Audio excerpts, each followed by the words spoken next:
Go ahead. Okay, all set. I'd like to call this meeting of the Providence Public Works Committee to order.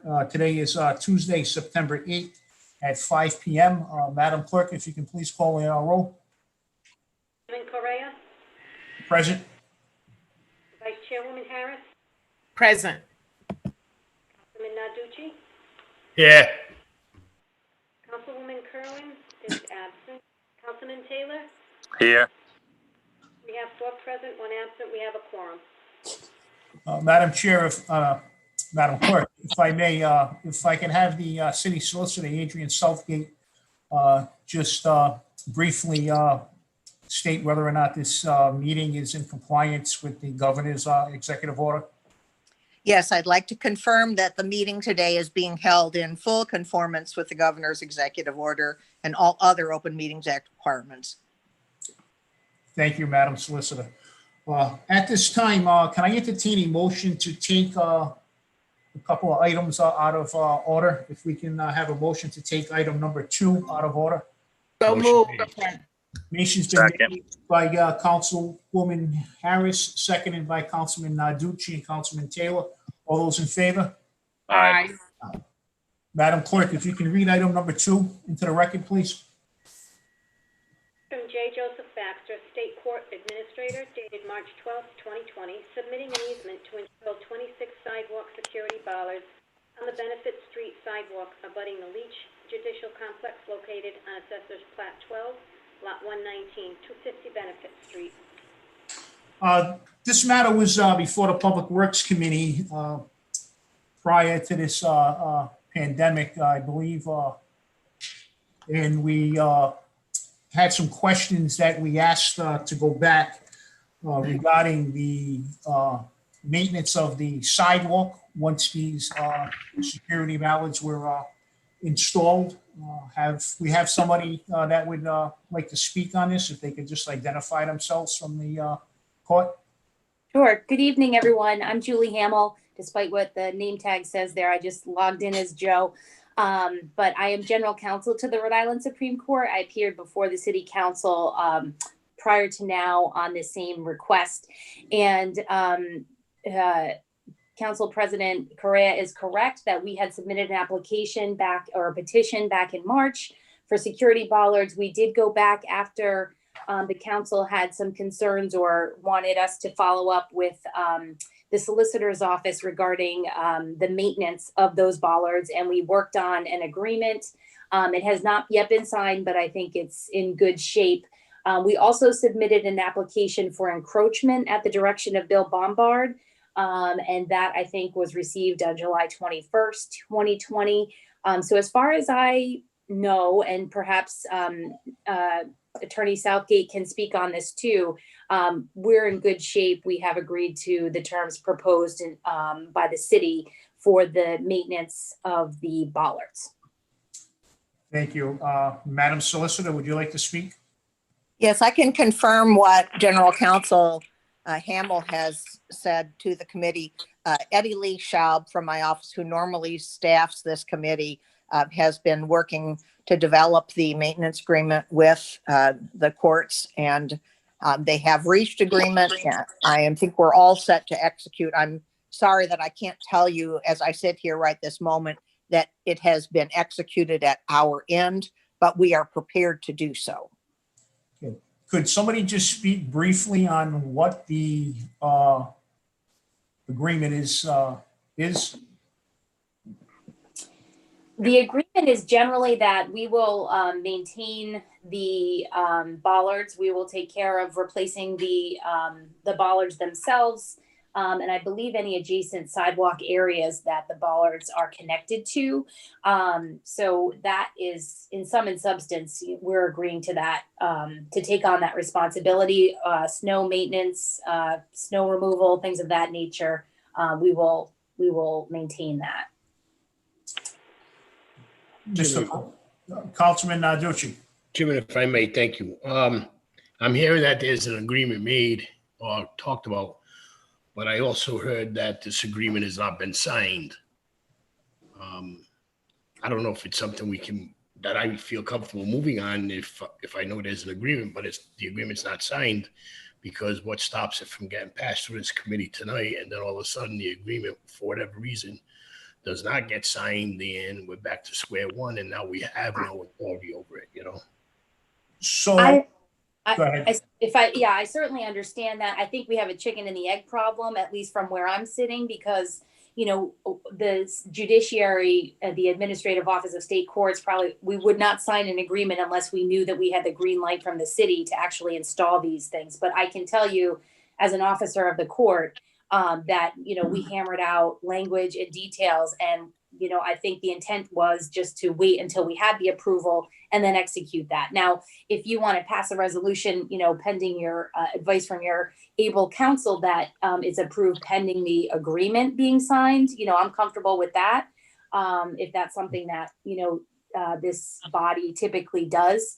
But that's I think we're kind of in that catch-22 position. So, Madam Clerk, that's what I was going to ask. We could pass this subject to getting this letter of agreement over to the clerk's office prior to this going on the docket for the next council Yes, meeting? I would just pass it by Adrian, because docket deadline would be 10 o'clock on the 11th for this to be put on the council meeting of the 17th. Sure. Another possible approach, if I may, Council President Pro Tem, is to insert a provision in the resolution itself saying that one of the conditions is that the agreement shall be received and recorded not later than 90 days after the date of passage of the resolution. We often do that, as you know, with abandonments and so forth, where they have to file a survey by a professional land surveyor in order for the abandonment to become operative. So we can insert a provision like that, which would perhaps take some of the pressure off trying to make sure that this happens by Friday. It's, as you know, been a little challenging with various work share days and days on which facilities are closed for deep cleaning to make sure the ducks get lined up in an appropriate time frame. And I'm a little concerned about that.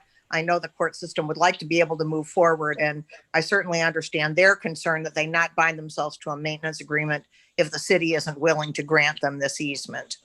Understandable. Mr. Parada, would you like to add anything? Yeah, based upon my knowledge of the situation, as long as law department is fine with the agreement, our department is also in agreement, and we are willing to accept the installation of the bollards as agreed upon. Okay. Committee members? Mr. Chair, may I ask a clarifying question? This is just from just trying to learn the process. Proceed, Councilwoman. Thank you. If this committee, except this body, have been given this issue to vet, and we are at this position right now, with being able to just insert the language itself, do we have to do, I know that we have legal advice that we can insert maybe a paragraph or something in some language in there saying about, you know, how the conditions, based on the conditions. Mm-hmm. Isn't that the reason we as a body are looking into this, to try to figure it out? So I think just using that, I'm just saying, using that advice, putting the language in will be what is needed. If that's the only thing needed. I think I remember some of this when we entertained it the last time, but is that the only piece that's missing right there, is the agreement between the maintenance? Yes, Councilwoman, that is the only piece of the puzzle that we were missing. And unfortunately, at the last meeting, people that were on could not make that commitment without first going back and checking with, the higher ups there that had the authority to grant them permission to enter into this agreement. So it seems that we have the agreement. We could pass this on the recommendations that were stated by Solicitor Southgate, and we can proceed from there. Thank you, because I think I Colin made a really great point. I appreciate Councilman Narducci's definitely making sure that we value this process. So thank Thank you. So at this time, can I entertain a motion to approve item number 2? I'll make the motion. Those are based on the recommendations of City Solicitor Southgate. Second. Motion's been made by Councilman Narducci, seconded by Councilman Taylor. All those in favor? Aye. Aye. All those opposed? So Adrian, you'll have that resolution by Friday for me? I will be in on Thursdays, Sherry, so if you send me something and remind me to do it, I will be sure to get it done. Okay, I'll make a note, so. Thank you yeah, so I'll much. You're very welcome. I'll send it to you Thursday. Thank you. Great. But I believe we also have, we're giving them 90 days to get it, correct, Ms. Southgate? Yeah, well, but the resolution, in order to go on the council Yeah. agenda, has to go Yeah. to her. So that's what she's talking about. Yes, the Right. agreement we will get signed within 90 days. I hope we'll get it signed within the week, but once it goes to council, I think they'll probably be content to sign it. Julie, is that your understanding? Absolutely, yes. Okay, thank you. So the matters, Chairman Correa, Adrian, we're going to get the original copy, correct, in my office, the agreement? Once there is an original, yes, I will be sure that you get the original. Okay, thank you. Appreciate it. Sure. okay, the matter's been seconded and passed. So Madam Clerk, if we can go on to item number 3. Thank you all. Thanks, Thank you. Julie. You're welcome.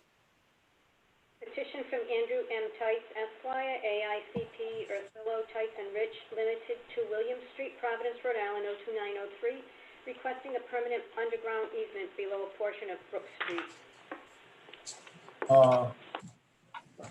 Do we have anybody here that'd like to speak on it? Andrew? Yes, this is Andrew Tights, attorney for Brown University. Actually, there's 2 of us listed.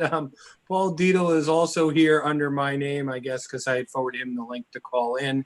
And we have an engineer, Jonathan Staubach, who is listed without a photo, but is available by phone for any questions. This is just an underground conduit going under the street to serve the new wellness dorm and building that's being built there, similar to the previous one we had gone to. I believe you have all the information submitted as required. Apparently, we're waiting a while for the assessor's computation, which we finally received. And I'm happy to provide more information or have Mr. Staubach answer any technical questions, or Mr. Dietl answer any questions if the committee would like. Committee members? All right, just so there's no, I would just recommend if the committee members could all look through your documents to make sure that you don't have any concerns with anything. Can you please refresh my mind? I remember this, but then we left off something. We left when we requested something else. This is the first time I believe it's been before the committee. Really? Yes. There Whatever was, Brown University doing, because I think I remember something underground. There was another Yeah. one. Oh, go ahead, Andrew. sure, this is Andy Tights again, Councilwoman Harris. We were there before you. We had a Cushing Street. We were looking for an underground easement for Cushing Street to service this same building.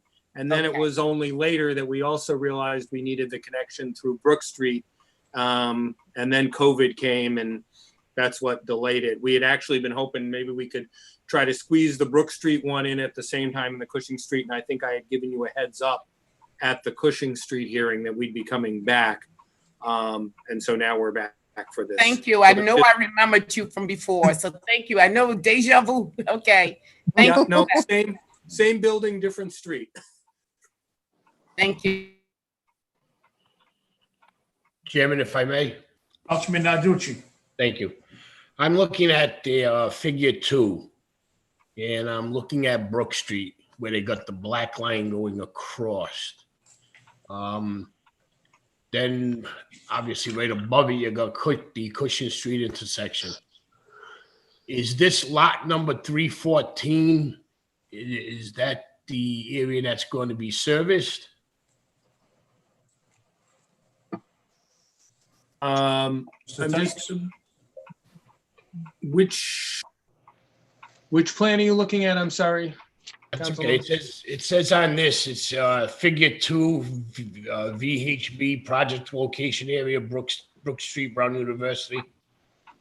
I think you can also find it on the street line section map that was submitted on August 24th. That might be an easier way to take a look at it, since that's the one that will be cited in the resolution. And which one? I'm sorry. You should have received something from DPW, from the engineering department, with the proposed easement area outlined, and you're correct. It's Assessor's Plat 13, Lot 314, and across the street is Okay. Assessor's Plat 13, Lot 40.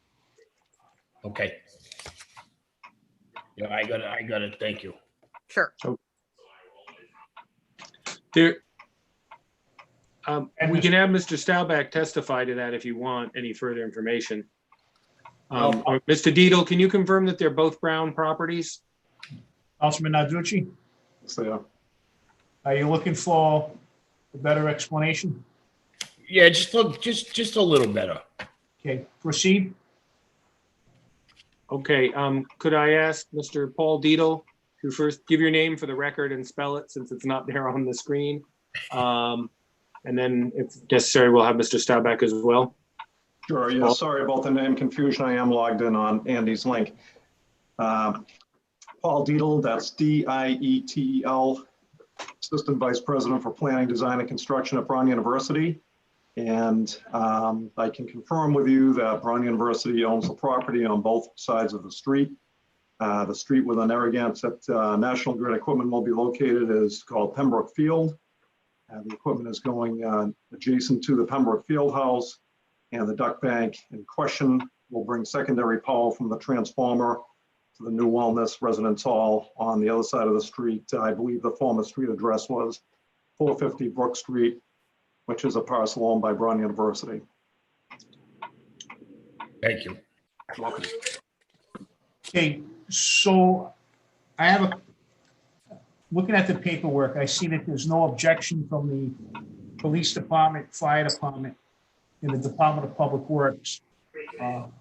Just if somebody could just speak to the June 25th, 2020 letter from National Grid that is outlining 2 concerns. Do we know if that's been addressed? The first one is that let me see here. The grantee easement shall in no way exclude or restrict National Grid, its agents, and successors in the science to conduct any activities. It just goes on. In the easement area. And 2, all proposed construction on National Grid facilities to be done in accordance with National Grid standards and specifications. Somebody can speak on that, construction manager or Andrew? Yeah, I mean, I guess I can, or I can have the other. Basically, they're saying we're not going to exclude or restrict them. In fact, you know, we're putting power through here. It's their facilities connected, which we're connected to anyway. And yes, we will be meeting all their standards and specifications, or they won't let us plug into them, if you will. Okay. I can have Mr. Staubach address that if you want. No, I mean, you're good enough. I mean, you're their legal counsel. We have everything on record, so. The other thing is a June 18th letter by Verizon. And they're stating that, I guess, a portion of this Brook Street presently has aerial facilities on said portion of Brook Street. Right, and we're going underground, so we're not gonna, I mean, we're running the electrical power underground, so we're not touching any of Verizon's stuff that's in the air. And we're not bothering any of their poles. Okay.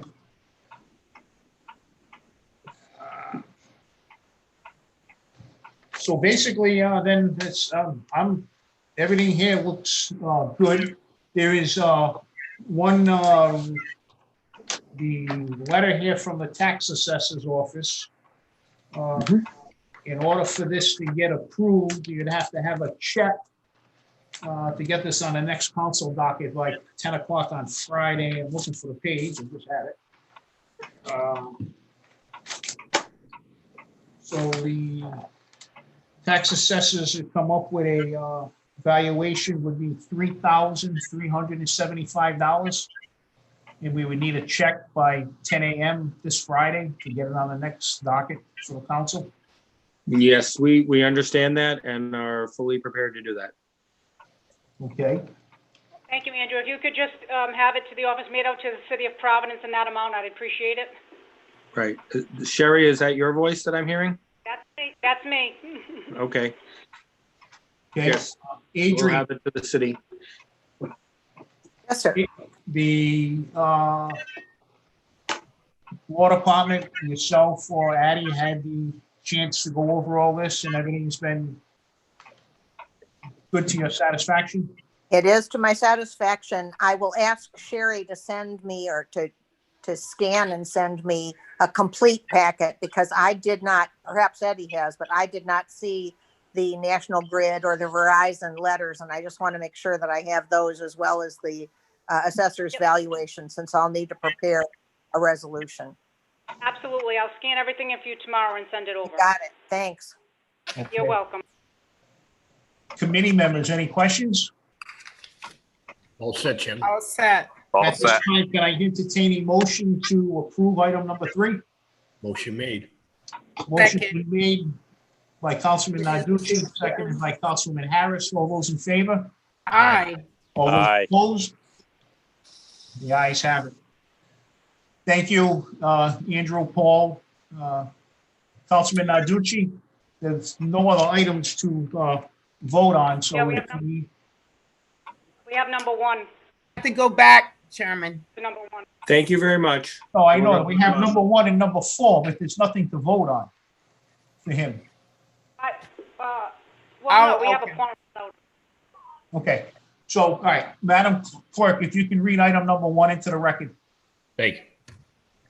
Resolution requesting the Director of Public Property submit a timeline for the new Department of Public Works facility.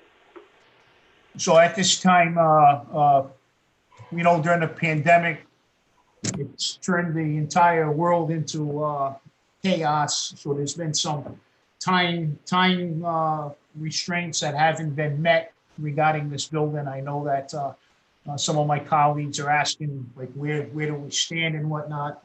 I've been in some communications with public property. They've given me some updates, but we're going to let them explain where we stand and where we are. So I don't know who wants to go first. I know that we have Al Bucco and Kevin Mahoney here. So which one would like to go first? Or who wants to speak on it? I'll be happy to go first. Can you just identify yourself and your title for the record, please? Okay, Al Bucco, Manager of Facilities and Operations, Department of Public Property. Proceed. So just to get into where we currently are, Mr. Chairman, we're currently in the demo phase. The demolition team has completed all of the interior asbestos removal and received clearances for all the interior rooms. That was as of last week. They're currently moving into the roof dismantling this week, which is going to be a section by section mechanical separation of the roof membrane and the concrete substructure of the roof. And then he's estimating 1 month for that entire roof to be dismantled. After the roof's dismantled, he's going to proceed to dismantling the rest of the building, which does not contain any hazardous materials, because that's all been remediated. Completion date, we're looking at end of November, approximately. Could be earlier than that, but we've got them down till the end of November for completion of the demo. And then as far as the new facility is concerned, we've recently completed or we're completing the feasibility study, which would include cost estimating, equipment lists, basic floor plans and elevations and just renderings for the new building. Those are going to be completed this October. And then we're going to move into phase 2 site remediation, which essentially is the removal of an underground storage tank that's on site. Looking for completion on that early spring 21. At the same time, we'll be soliciting for architect and engineer of record for the full design, using the feasibility study information to inform the full design. That is going to take us to approximately December of 2021, at which time we will put it out to bid and procure.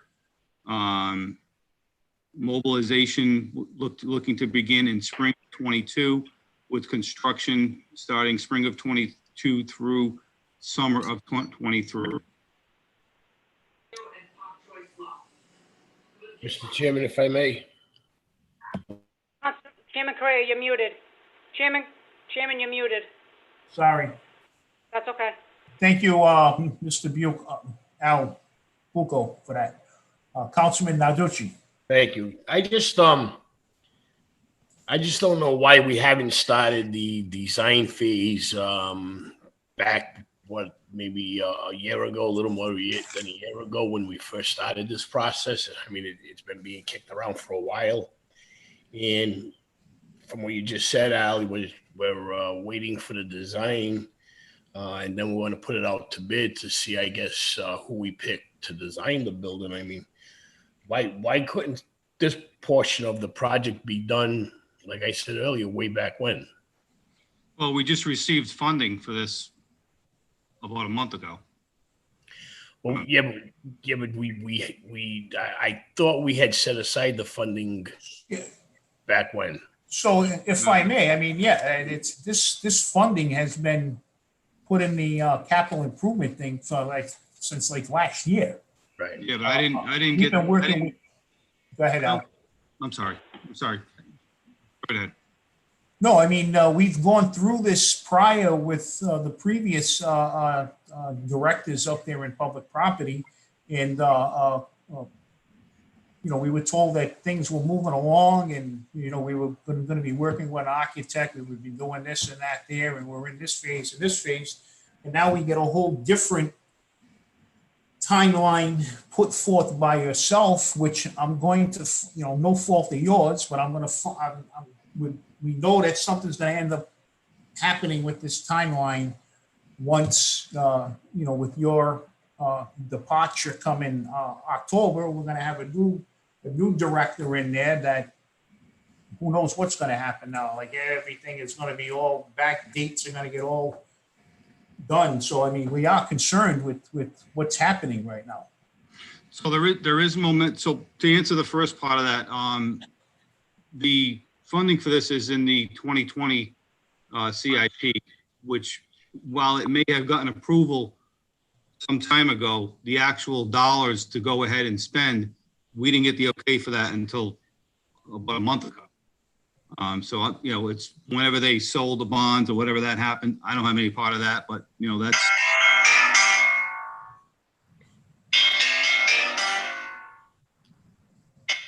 Sorry about that. Okay. Yeah. So once we get the okay, we move forward with the process. But I didn't have a method to actually procure a design until just recently. Now, we've been working with an architect on the preliminary part, which is the feasibility study, which does have renderings and kind of an idea of what the building will look like, but it is not going to be the actual construction document. This is an early phase document. So are we still working off the plans or the design of a building that was done like 10 years ago that previous director told us that we have a set of plans, we have a building, but we can't use those plans because they're outdated?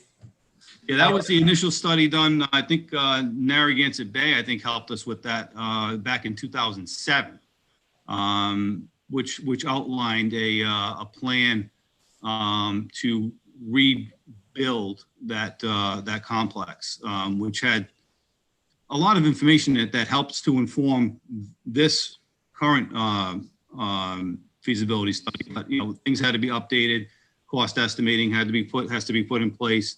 And then, things have changed since 2007. There's a lot of modern, updates in the way buildings are made since then as well. The document we're working with now is the feasibility study that will inform the set of design documents that'll be the bid documents. Chairman, if I may. Thank you. Like I said, I just find it odd because, unless it's me, I can remember Director Balk saying how that buildings are going to be down within 3 to 4 months. And that was, Jesus Christ, like a year ago, maybe longer. The building's not down. Plans of a new building. Again, I just, and Al, I'm not blaming you, believe me, I'm not That's blaming fine. you. I'm going to put all the blame on, let's face it, Jordan. Jordan was the one playing with the SIP money and doing what she was supposed to do. I mean, these projects we should definitely not be still waiting on design improvements for. I mean, I said it before to Director Balk that I see Brown University putting up buildings in the matter of months. And here we are as a city that it takes, and I know the money's a little different, I understand that, but a city that takes 3 years just to get a building demolished. I mean, I just think it's ludicrous, to be very honest with you. We can only move as fast as the funds come to us. And that's what I'm saying. That's why I said what I said in the beginning. Thank you. So, Al, any discussions that have been going on regarding the design or anything with a new building? Has the current director been involved in these conversations regarding any type of design or anything, what the needs are to that building has? Well, when you say the current director, the director of DPW, or? Yeah, the director of DPW. I mean, I don't want to, I don't want to, it was before my time. Like, I don't want to go back to the public safety complex. We built a public safety complex, and then like a couple of years later, they're like, this building's no good. It wasn't built to our specifications. It's this, it's that. We've already outgrown it. I was, and I wasn't the council person, but I was involved in stuff, and they were like, we already outgrown it. I was like, but the building's not even 2 years old, a year and a half old. But nobody never listened to us. They didn't come to us and say, what do you need? They just built this building, and they were like, here's your new building. So I just want to make sure that this doesn't happen to this. I don't want to see Mr. Parada or whoever is there when I'm gone in 2 or 3 years, and they come back and say, wait a minute, well, you built this building, but it doesn't meet our needs. Yes, I would say that when it goes into actual design document, that's when we would, we really should solicit information from the people that are the operators of the building. I mean, they're the ones that know the best what they need. Perhaps even visit other DPWs that have been built recently. I mean, we know there've been several built in the last few years. I know Attleboro was one. There's a few others that are within a few miles, of Providence that can be visited and help inform what this design looks like. I think we should have some engagement with the folks that are working there in a reveal to show them this is what we're thinking. This is what the designers have come up with. Give us your input, and then that's when it goes to a final design document and construction document. That's how I would do this, and that's how I would recommend anyone going forward to do this. I would defer heavily to the DPW director, Leo. Certainly your input weighs heavily on this, along with your staff. So that's how I would approach it, and that's how I hope it continues to be handled. So, and I agree with you 100% on that, Alan. I know that a few of our previous directors and bosses from DPW have visited several different locations, such as that Attleboro site. And I think there was another one in Milford, Mass or something that they looked at, as well as a couple of facilities that we that the state put up here in Rhode Island. One right on the East Providence Seekonk line there as you get off. They looked at, I think that's just a truck and salt barn or whatever that they installed there. I know that we've looked at that. So I just want to, Leo, have you as, I know your plate is extremely full, you're still muted, but, okay. Have you had the opportunity yet to visit any of these facilities or start putting like a wish list together with your engineers and highway division and sewer division to make sure that they have the adequate space in a facility that is going to work for them, the mechanics, to make sure that they have enough space? I know that we bought a paint machine or something that is still, we never utilized yet because of a new facility. You know, we're talking about a mattress shredder. So we need to make sure that we have a facility that is going to be the state-of-the-art facility and something that we're not going to build in the same as like in 2 years, we're going to say, wait a minute, this isn't big enough. We've outgrown this. So. Right. No, I agree, Mr. Chairman. We have taken into account a lot of the thoughts that you just put forward, and we've spoken to the mainline staff, whether it's the mechanics or there's highway superintendent, and even the general staff in terms of what they need on a regular basis. We had a preliminary discussion with, I think it was sort of like a conceptual design with someone that the city had retained, and we talked to them about how they were going to put this together, and we made some critiques at that moment in terms of if it was to be phased, what section of the building should be done first, because we felt, certain things needed to be done prior to, some sections need to be done prior to other sections, just to make sure that vehicles were safe and that they weren't left out in the cold. So we've had those initial discussions, and we'll be well involved throughout the process. And I'm sure with public properties, they will keep us informed, and we will make our voice heard in terms of what is needed for public works, not just what we need today, but looking forward to the future. We can't just plan for what's good for today, but we need to plan for 5, 10 years down the road. Thank you. Committee members, any questions? Mr. Chair, I would like, some reason I don't remember the proposed location of our new facility. So to my knowledge, the proposed location is still at 700 Allens Avenue, as well as Ernest Street property that is already owned by the city, where the current facility already is. They're in the process of, as Mr. Bucco stated, they're in the process of knocking down one of the buildings that's already there that used to house the VIN station, traffic engineering, sewer division, and I believe some other storage facilities and stuff that were in there. So that's going to be one part of where the building will be constructed there on site.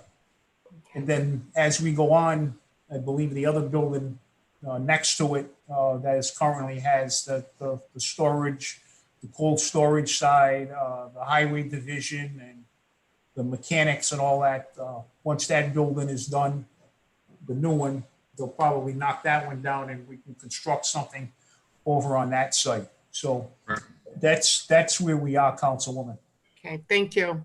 So I just have one other quick thing that I wanted. So as we're working through all this, and I had a conversation with several people from within the mayor's administration, as well as the mayor himself, when I went to a ribbon cutting at the Parks Department on the opening of their new maintenance facility that burnt down.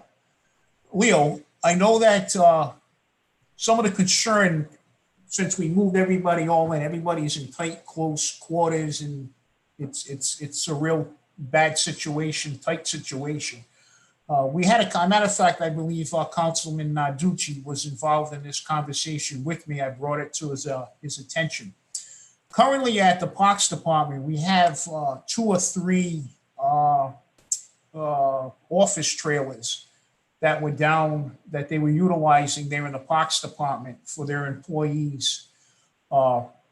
We were told that I think the contract is set to expire on September 18th. Correct me if I'm wrong, Councilman Narducci. Nope, that's correct. Pro Tem. And we were told that the contract was set to expire on September 18th. And we made a recommendation that they should have some conversations with Director Parada and the staff down there to see if this would be something that we could relocate from the parks there on site at DPW to take some of the people out, such as the sewer division, and put them in one trailer, or traffic engineering, so that they're all not scattered all over the place. And thing. Is this something that, or has anybody come to you, Leo, or public property on this? Not at this point, but, obviously, space is always an issue. Placing, I'm not sure what the administration's plans are for the trailers and what the capacity is, but obviously placing them at our location, it will be a challenge as we're currently constituted, because parking is a premium and we are limited, but we welcome, exploring that. And if it becomes an option, if it's feasible and workable for the administration and for us, we're more than happy to look at it. Yeah, I know. I think we're good on space, but we don't know what's going to happen in the next few months. Things could get worse with the virus. We don't know. So we'll keep an open mind about it. So, I mean, this is something that you should keep in the back of your mind and keep it there. I've been down there. I looked around. I was there to follow up with the demolition contractor, just to see the progress of what's happening. I thought about, if we were to utilize those trailers, they could probably go over in I call it, I guess, the boneyard or whatever. There's a bunch of broken down trucks and whatnot. I don't know why they're there. If we move them to Academy Avenue, you could probably relocate the trailers to that side. Just something to think about. We brought it to the attention of the administration. We don't know, as you stated, what's going to happen with the virus and stuff, but we currently are in a contract with this trailer company. It's best if it's something that we were going to do, we do before the 18th. All we need to do is take it before the Board of Contract and Supply and just extend the contract on the trailers and get them relocated to Burnett Street. So just something to think about. Councilman Narducci. Because Chairman, if from what I understood too, talking to Joey Wanowski, it might even be more cost efficient to us if we rolled over the contract instead of letting the contract expire. So, thank you. Just something to think about. Any other questions on item number 1? At this time, can I entertain a motion to continue item number 1? Motion made. Motion's been made by Councilman Narducci, seconded by Deputy Majority Leader Harris and Councilman Taylor. All those in favor? Aye. Aye. Thank you, Mr. Bucco. Thank you, Mr. Mahoney. And Mr. Bucco, it's been a pleasure, in case we don't have the opportunity to see you again. But I wish you the very best on your future maneuvers. And, it's been a pleasure working with you. And this is a great, great loss to this city with your institutional knowledge. If there's anything So that, President Pro Temp, the pleasure's really been all mine. In all honesty, I'm really going to miss working with some great people here. I will be here through the end of the month, so I'm sure I'll be working with you guys, and there's a lot of projects that we're working on together that need some closure. And I know Councilman Taylor's ready to chime in pretty soon with some lockers that I need to buy for him. But yeah, so it's been a pleasure, it really has, and I look forward to seeing you all and working with you all in the future as well. Kevin, by the way, I'd like to second pro temp what you said. I think it's I think the loss of Al will be more known down the road than it is now, and you can shake your head out, but he's been it's to understand what Al does. When you work with him every day, you finally realize what he does, and it will be a great loss. so Kevin, I said that when Alan Seepy left us, and because Alan, I always said Alan knew which piece of duct tape to take off the wall and what screw to take off so nothing collapsed. And he's like, don't worry about it. Al knows the same thing. I taught him good. And now we have nobody, so Yeah. we gotta be careful on what screw we take out and what piece of tape we remove. Because Duct tape and dental floss. Pro Temp, if I may just quick, Councilman Naguchi. I never said it about Al CP, but I'm definitely going to say it about Al Buchan. Al, one thing I always respected in you was no matter when I called you, and you know with some of the issues I've had with Windmill Street School, I've called you on friggin' Sunday nights, holidays like this holiday that just passed, and you've always called me back. And I got all the respect and will for you, always did and always will. And again, God bless you moving forward.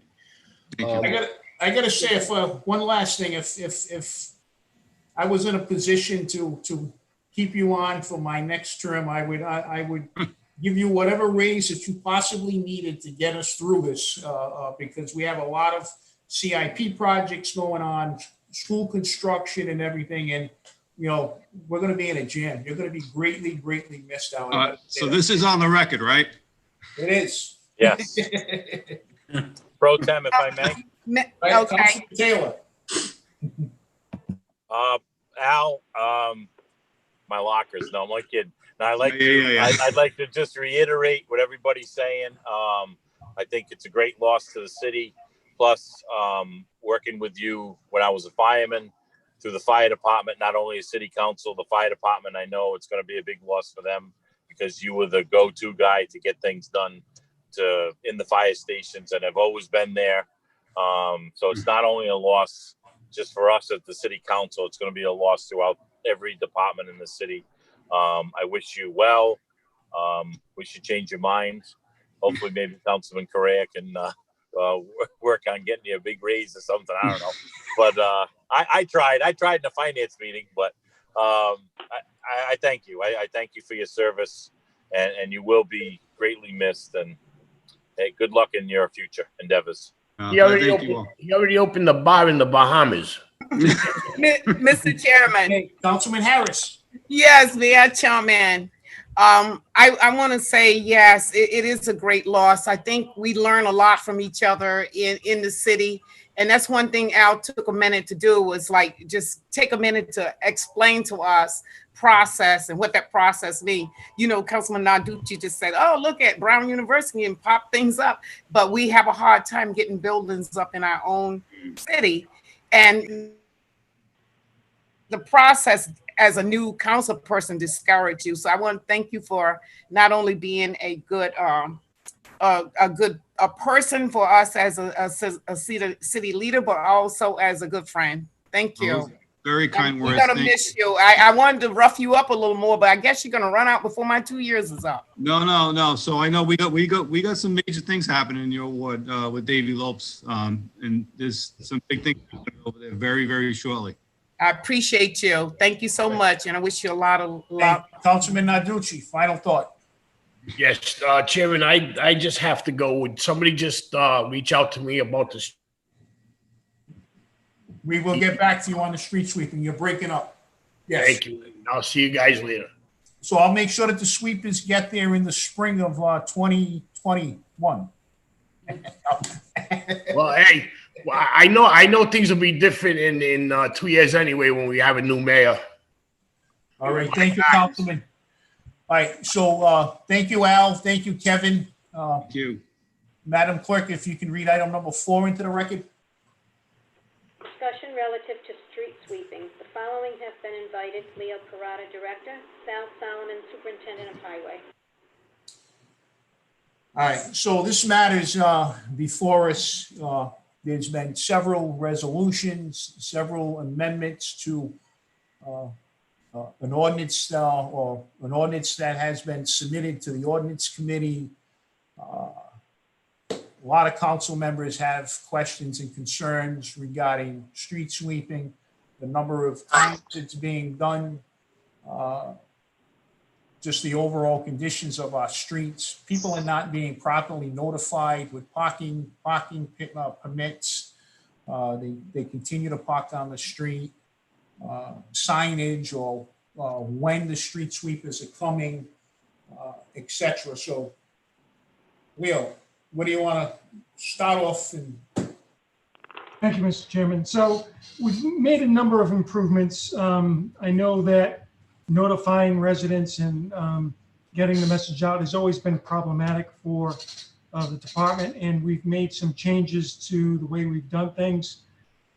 First off, I'd like to say that where we are today, if you look at, we have a live sort of map on the city's website on where we stand with street sweeping. It tells you the last date that we were sweeping in a particular area of the city, gives you a good sense of what we've accomplished. Right now, we're on our second pass citywide. That's just in the neighborhoods. On the mains, we've done them 6, 7, 8 times, 9 times or more. So we've done a lot of sweeping, and we started very early this year. We were able to do it starting in January due to the very mild winter that we've had. With that said, with the map, now what we do is we send that link to the map to every single overnight permit holder on a regular basis. And we try to do it on a monthly basis for all renewals. So when people, so it acts as a reminder. So if your permit is about to expire in the month of September, at the end of August, we would send the link to that map out to all those people who have the renewals, letting them know, here's the map, here's the schedule, pay attention to when we're in your area, try to park in an alternate street, alternate area to comply with that. And it has been beneficial to some extent. I'm not sure how many people pay attention to it, but we do get some emails back thanking us for the map and thanking us for the information. The good thing is we've been pretty much on schedule this year. So if you were to look at the map, we are almost done with our second pass of Ward 15, and we're scheduled to go to Ward 6 starting next week. So we haven't been too far off a schedule, which is very helpful. We've been very fortunate. There's been very little rain this summer, so that's kept us on schedule. As a sign of good faith, the administration has agreed to put out to bid a contract for additional street sweeping services for the city. That went before the Board of Contract and Supply at our last meeting. We expect bids to be received by September 28th. It remains to be seen as to how much that will cost. I don't want to venture a guess. I hate to do that with the bids being out there, but if the council and the administration come to some sort of agreement, then that can be an additional mechanism that we can use to supplement what we currently do. Right now, we have 3 sweepers. Typically, in one evening, we could have 1 to 2 sweepers working per night. We have more flexibility. We're hoping to get some daytime sweeping done. We've been talking about it for a while. We're going to be working with the schools to take care of their parking lots. And while we do that, we'll be venturing out into the neighborhoods to help supplement what we currently do during the evening hours. So, Leo, Pro Tem. 1 second, Councilman. Madam Clerk, if you can let the record show that Councilwoman Anthony is present. So noted, Chairman. Thank you, Chairman. Thank you, Councilman. Councilman Taylor. Leo, you're talking about a couple things. Is Cranston Street considered a main? Yes, it is. Yes. So I would disagree with you that it's been done 6 times. I don't Not think every it's been street. done- No, I What's will that? agree with you there. Not every I don't street. think it's but been we done tried. once this year. It's filthy. So when you say that the mains are done 6 times a year, I've already been done 6 times. I question that because it hasn't been done, I don't believe, once. It's filthy over there. It's terrible. You guys went out and had the crosswalks painted, new crosswalk signs, new lines painted, and the garbage, it just takes away from the whole thing that you guys did on the main street. That's one. Number 2 is the contract you're talking about. Is that subbing it out to someone else like we used to have? Exactly. So that would be in addition to the work that we do, it would be a contractor that the city would retain and basically do the mains and the residential streets, similar to what DPW does. It would be in addition to what we do. And how would that be, I guess I'm jumping the gun, but how would that be divided up in the city? Well, the Okay. way the RFP reads is basically they'd be responsible for doing the wards on a monthly basis and the mains on a weekly basis, if I remember correctly. That's correct. Well, why wouldn't we keep them like we did before and have them do the whole thing? So, Councilman, I think what we are looking at is expanding the program back to the way that we originally had it. The vendor would come in and also work with the city's 2 sweepers, if I'm correct, Leo. That's correct. So it would be in addition to what we currently do. So we would still have the capacity to go out there and sweep a particular ward or sweep a particular section or mains. And then the other crew, which would be contracted out, would be working elsewhere. And we would just have to coordinate our efforts because we would need, obviously, an additional dump truck or coordinate for a dump truck to be able to take those sweepings from that vendor and bring them to our facility, which would then be brought to central landfill eventually. So we can do both. It's just a question of what does the price come in at?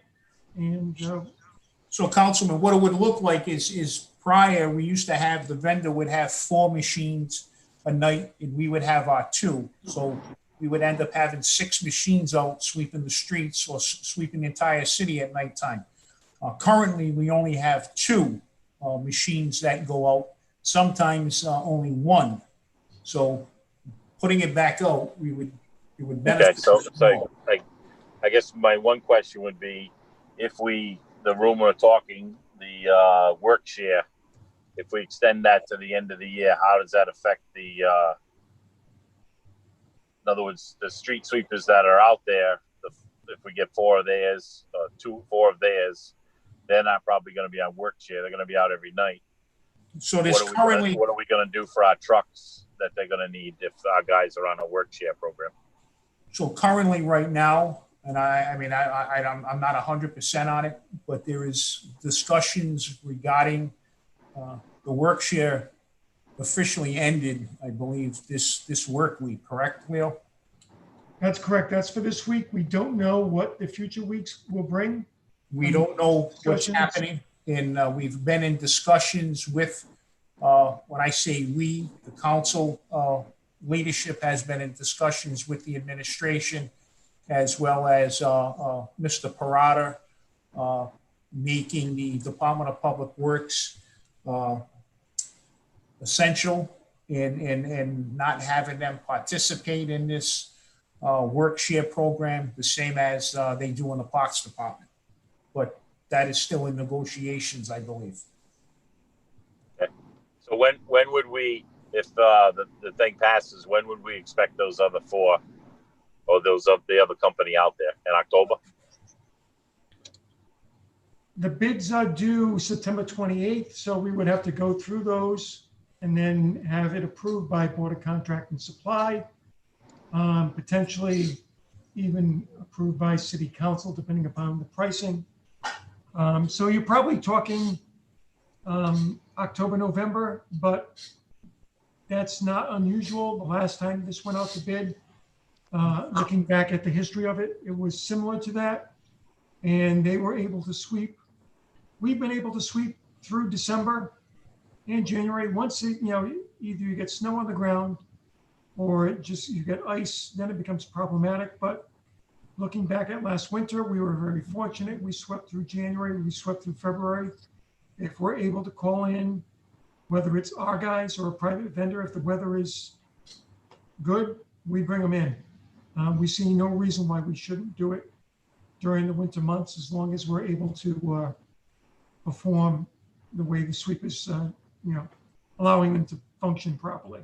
So. And Councilman, you have to also understand that once this contract, the bids come in, being awarded to a specific vendor is contingent on funding as well. Right. Okay, thank you. Yeah. Councilwoman Harris. Oh, I'm sorry, Councilman, were you done? I'm all set. I'm all set. All Okay. set. Thank you. Right. Two things. Is the new subcontractors we're bringing in, is that we often talked about dry sweep and wet sweep, or what is that? Who are we bringing in? So, dry sweepers, wet sweepers. I mean, from what I'm being told, and Leo can address it, Councilwoman, is that we currently have one wet sweeper and one dry sweeper. We prefer a wet sweeper. I guess we bought a dry sweeper because it was much cheaper, but it's not, I guess, effective for the use on our city streets. I don't know. Leo, you want to? Sure. So right now we actually have two wet sweepers and one dry sweeper. The dry sweeper we obtained through a grant, partially paid for by, I believe it was Rhode Island DEM. It was part of an agreement that we made with them, and I believe with the consent agreement, that they preferred to have a dry sweeper, and we purchased it in that fashion. I think it's just it's a couple of issues. I think some of it is learning. Some of the guys are more familiar with the wet sweeper. Some people believe that the wet sweeper is more effective. It picks up a little bit more. Some people believe that the dry sweeper is more effective in like parking lots and smaller areas. I think they're both useful. It's just a matter of proper usage. We do use both pieces of equipment, and with the vendor, we can specify what type of sweeper we prefer to have. So that is flexible. Is there a difference in cost between dry and wet? To be honest with you, I don't think so. That's something that I would have to discuss with the vendor finally when they put in a bid, but I can't imagine. The operation is very, very similar. The only difference obviously is that the wet sweeper needs to be hooked up to some water at some point to get water in the system. So that's the only major difference. Mr. Chair, may I? Continue, Councilwoman. Councilman Taylor was traveling down that lane about how many times, the numbers that you gave us about the sweep and how many times the city itself have been swept. I was trying to get those numbers down. Does that mean that even during this crisis, this health crisis, and the work share, this work is still moving along according to the timeline that you gave us? If we looked at the website and said where the streets are going to be swept, it's the timeline itself. really up to date on the website? Are we moving accordingly? And then is those numbers, did those numbers change, or is those numbers any different since our health crisis with the work share and everything else that we know the city? Yes, Councilman, we've been very fortunate. We've been able to keep up the schedule as posted. We created the schedule back in April, May, when the pandemic was just starting. We didn't know how long it was going to go. So I give a lot of credit to the staff. They've been out there, even with the work share almost every night. Obviously, they do have one night off that they typically would not have.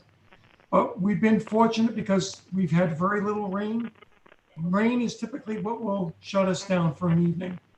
We've been very fortunate in terms of the sweepers themselves. We've had a few sweepers go down here and there, brushes, shoes, etc., go needing repairs, but we've been able to keep up with 3 sweepers. We've been able to always have 1 or 2 up during an evening. So right now we are pretty much on schedule.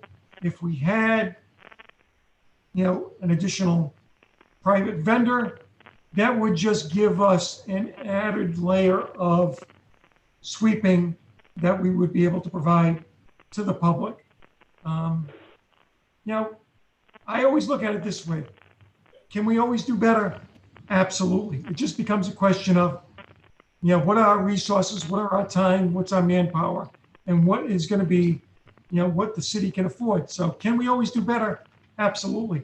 And we always strive to do that. So I think that's the bottom line. We want to see the streets as clean as possible. I think our crew takes a lot of pride in what they do.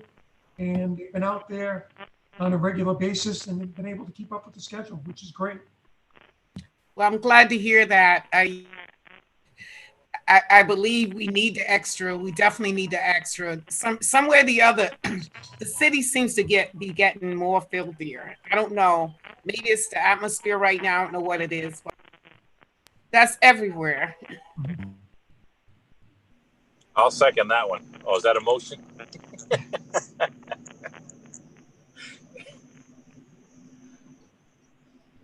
Pro Tem? Thank you, Mr. Chair. You on me? Thank you. Councilwoman Anthony? Thank you so much, but I have no questions. Thank you. You have no questions? Just No, want I to double check.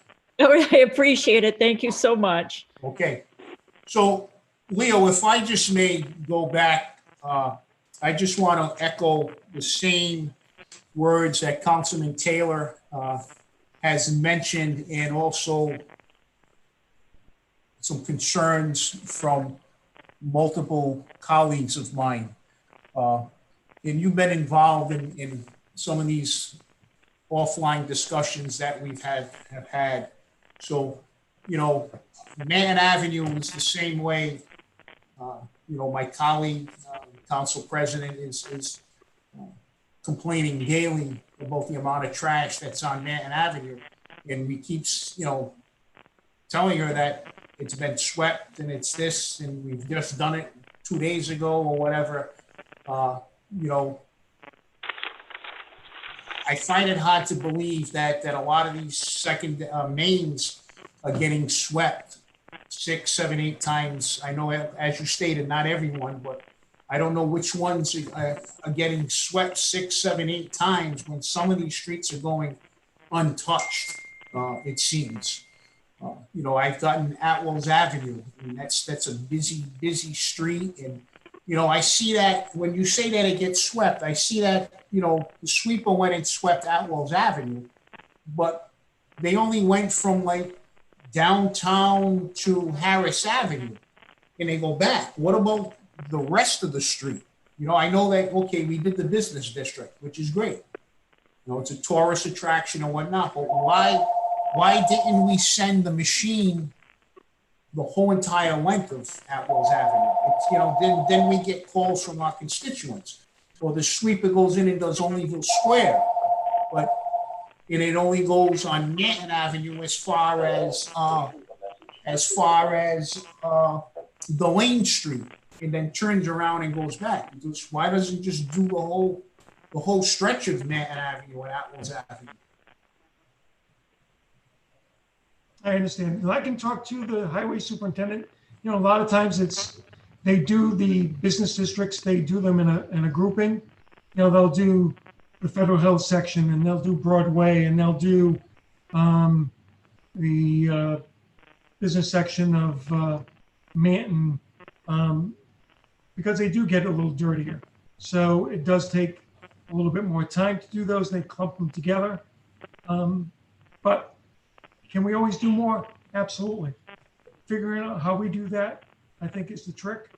We'll see what happens with the bids that come in. And if it's something that the administration and the council can agree upon in terms of, you know, funding, et cetera, that'll give us the additional leg up. Keep in mind, we did set a schedule. We're trying our best to keep up with that, given the resources that we currently have.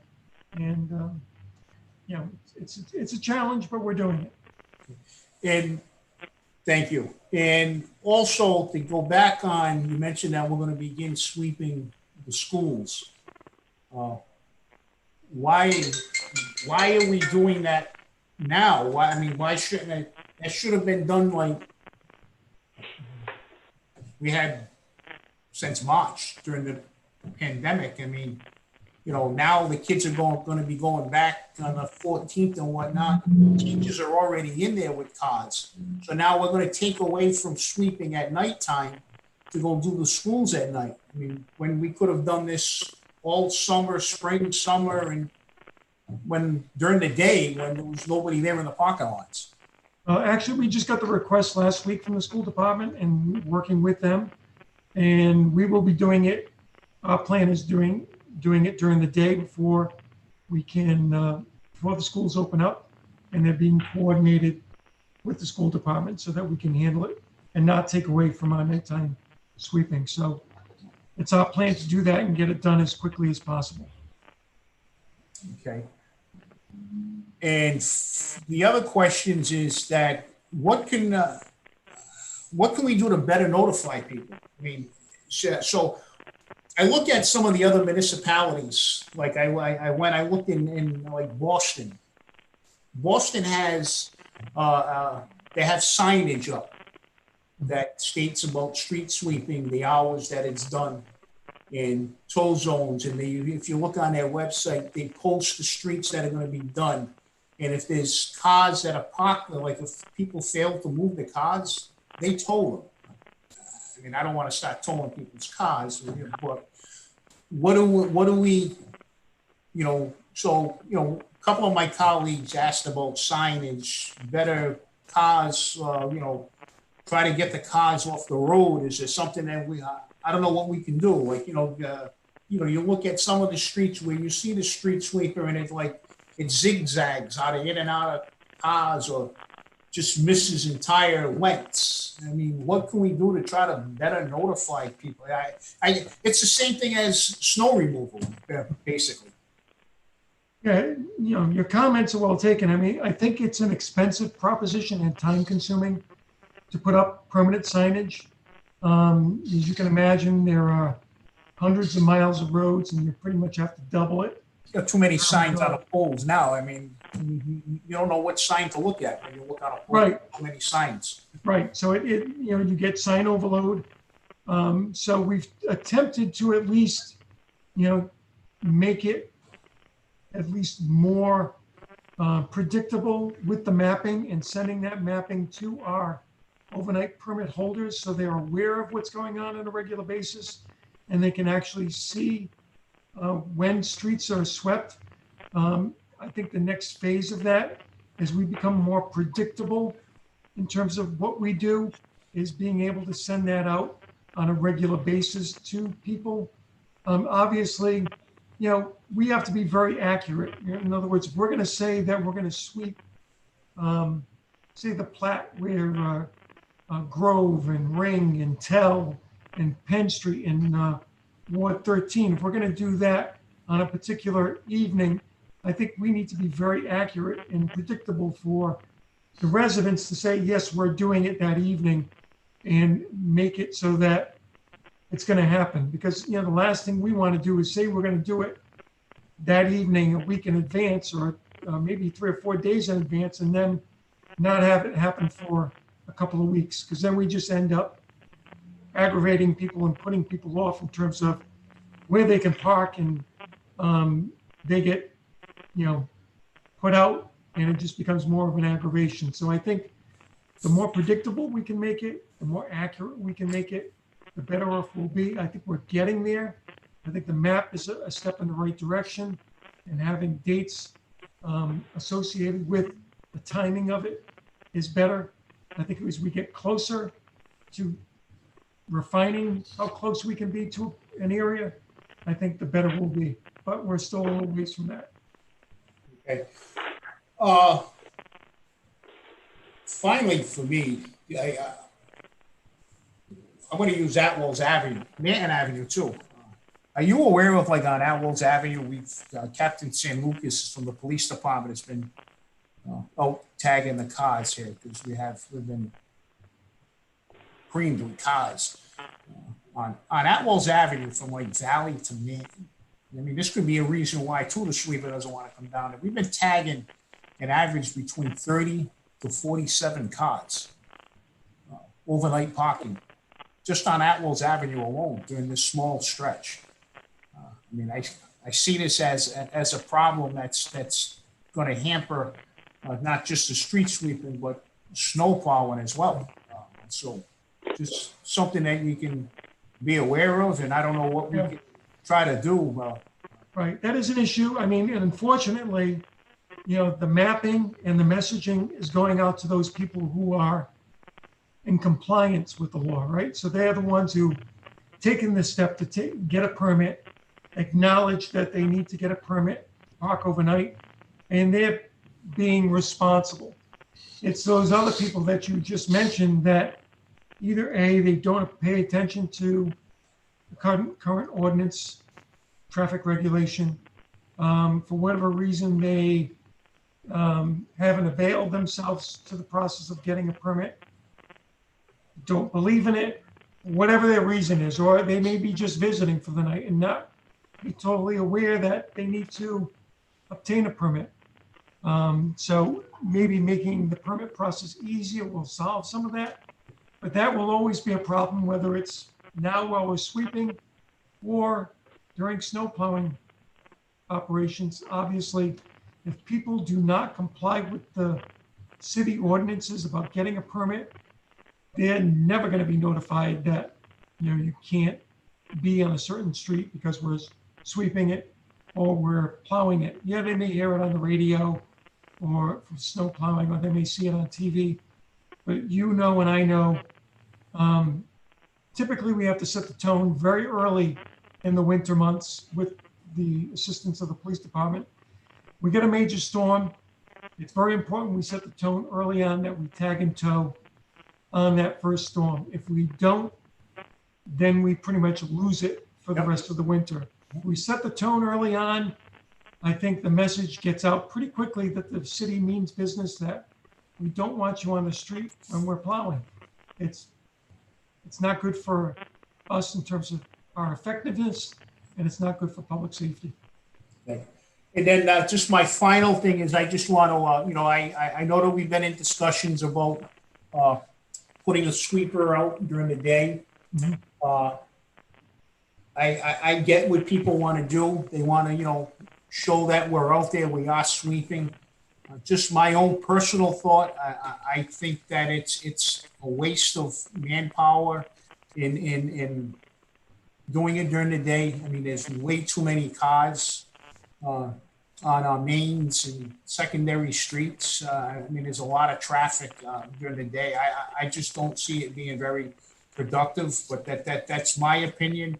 I know that some of my colleagues want to see it done. I know that, the taxpayers are asking, but I don't see, trying to put a machine in a 6-wheel or a 10-wheel dump truck out on the streets to sweep, and there's so much traffic, and we end up in a liability issue because we end up in motor vehicle accidents or something like that there. So that's just my thought, but again, I look forward to, I mean, if you're gonna implement it,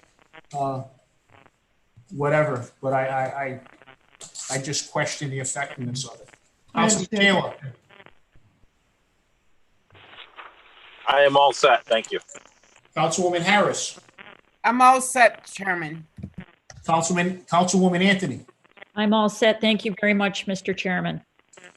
So at this time, I would just ask, we can continue, no, we don't need to continue it. No, just discussion. We'll just let it go, right? So I look forward to the further discussion that's going to be taking place regarding an ordinance that was submitted to the ordinance committee regarding street sweeping. So I would just be prepared for that, and that what other policies and procedures that you would like to implement, Mr. Parada, with that. And I look forward to having, further discussions once we get this RFP come at the next Board of Contract and Supply. So with that, with there being no further business before this Public Works Committee, can I entertain a motion to adjourn? So moved, Mr. Chair. Motion's been made by Deputy Regina Leader Harris, seconded by Councilman Taylor. All those in favor? Aye. All those opposed? The ayes have it. Thank you, everyone, and have a good